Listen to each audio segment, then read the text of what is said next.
Hello দর্শক মণ্ডলী, আমার পিছনে যে ছবিটা দেখতে পাচ্ছেন এই ছবিটা হচ্ছে ডেনড্রাইটিক আলসারের ছবি। ভালো করে দেখুন তাহলে দেখতে পারবেন।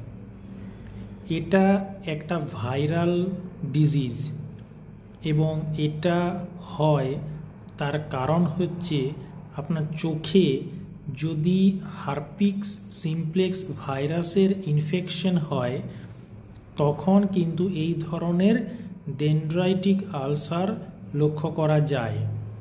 যদি আপনাকে ডক্টর এই ডিজিজ লেখে তাহলে চোখে কোনো মতেই জল লাগানো যায় না এবং সেক্ষেত্রে অ্যান্টিভাইরাল থেরাপি নিতে হয়। তার মধ্যে গ্যানসাইক্লোভির, অ্যাসাইক্লোভির এগুলোকে বেশি পরিমাণে প্রয়োগ করা হয়। আরেকবার ভালো করে দেখুন, এটা হচ্ছে ডেনড্রাইটিক ক্যারাটাইটিস, ঠিক আছে।